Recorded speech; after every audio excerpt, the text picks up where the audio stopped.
Thanks to new games, Bethesda hates PS3, and DayZ is going to be cheaper than we thought, and our name sucks. All this news this week with me, Justin. Me, Scott. So excited. On Rise Above News! Welcome to the first edition of Rise Above News. I am Justin, I am joined with Scott. Hello. Hi, Scott.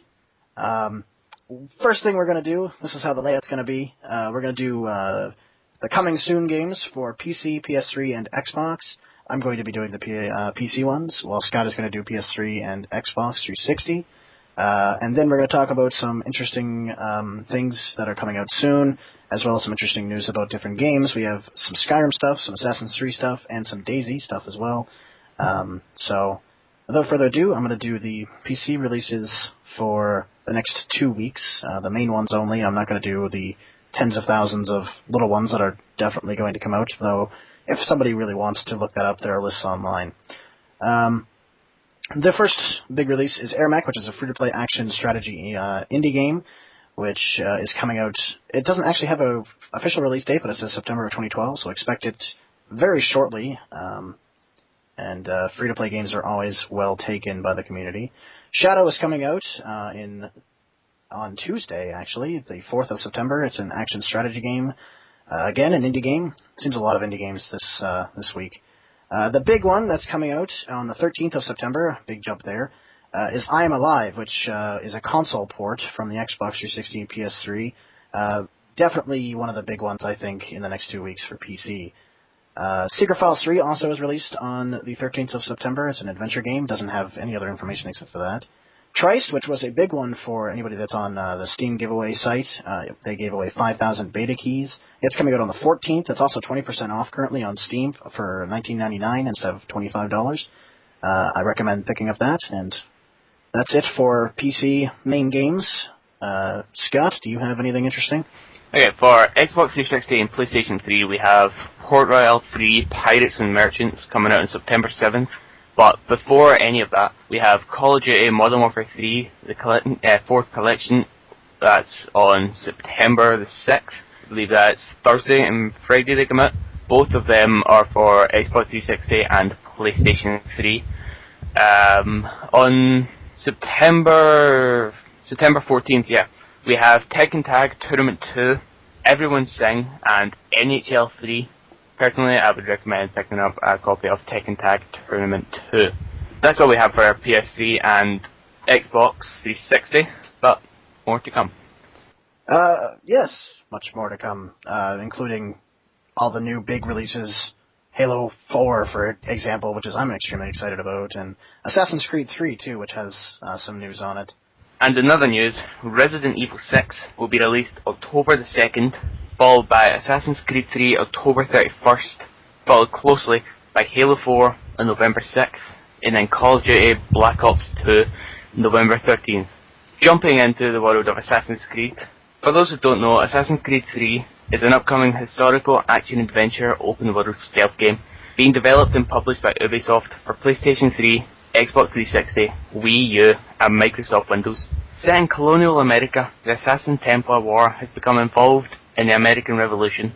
As series protagonist Desmond Miles, the player controls a young half-English, half-Native American man named Connor Kenway, drawn into the fight against tyranny when his home becomes attacked by colonists. Over the course of the game, Kenway will encounter historical figures including George Washington, Benjamin Franklin, Thomas Jefferson, Charles Lee, and many more. The story will span 30 years of Connor's life, from 1753 to 1783. Boston and New York will be cities that can be explored, as well as the American colonial frontier, spanning forests, cliffs, rivers, Connor's Mohawk village, and the settlements of Lexington, Concord, and Charlestown. It will be open for the player to take part in hunting activities. Approximately 1/3 of this story will take place in the frontier. The entire eastern seaboard will be explorable via Connor captaining a ship. And in other news, Elder Scrolls V Skyrim, which is an action role-playing open worlds game developed and published by Bethesda Game Studios, has a new DLC coming out, Hearthfire, which is having some issues with PS3. Bethesda somehow got angry. It's not exactly explained very well how this all happened, but the PS3 version of Hearthfire is at the very least going to be severely delayed, and not your usual 1 month because Microsoft is a bunch of greedy pigs. but it could be delayed for a couple of months as Bethesda and PS3 work out some issues. But as far as the Xbox and PC version, they are all set to come out as they should for 400 Microsoft points on Xbox Live, which is about, $5-ish or so, on September the 4th, with the PC one coming later on, to be announced date, of course. Hearthfire is the Oblivion style, where you bought the castle, but this time you actually get to build your own house. It has a choose-your-own-land feature where you choose property from salt marshes of Hallmark to the forest of Falkreath and the vast tundra of the Pale. For the more ambitious landowner, purchasing multiple plots and start building a real estate empire is a thing that is kind of awesome. You can also customize your home, of course, with anything and everything, including armory, alchemy tower, kitchen, trophy room, and more. You can grow plants in your greenhouse, cultivate slaughterfish in a fish hatchery, house your arcane enchanter in the enchanting tower, or display your latest conquest in the trophy room. Add additional features like stables, mills, smelters, gardens, and even more. New objects and interactions as well, with protecting your home from unwanted visitors like kidnappers, bandits, and skeever infestations. You can also turn almost all of the followers into personal stewards to improve the protection of your home. So instead of having one of the crazy bastards sitting in your house all the time staring at you, you'll have 6 staring at you or more. Lovely. Or if you require more help, of course, you can hire a personal bard or carriage driver to ease the burden of home ownership. There is also a new adoption feature where you can adopt children and discover new ways to interact with your family, including playing games with your kids, allowing them to have pets, and gain new bonuses from having families. It looks like a very interesting DLC to follow up from the very successful and very fun Dawnguard DLC, which was out not too long ago. It's kind of surprising that they actually released them in such quick succession. But Hearthfire looks like a very interesting thing. Hopefully that the PS3 problems will be dealt with quickly.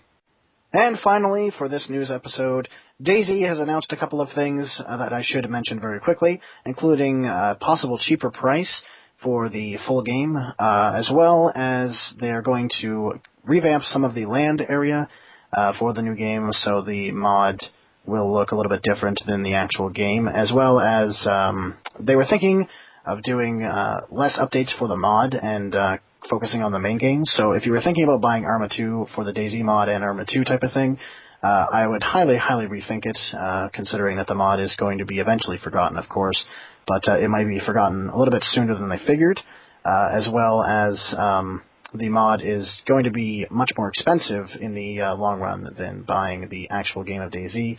There is no set price on it, of course there is no set release date on DayZ yet, however the beta website should be up shortly. And that's it from us at Rise Above News this week. I'm Justin. And I'm Scott. And we'll see you next week for the crappiest news show on the internet. Peace.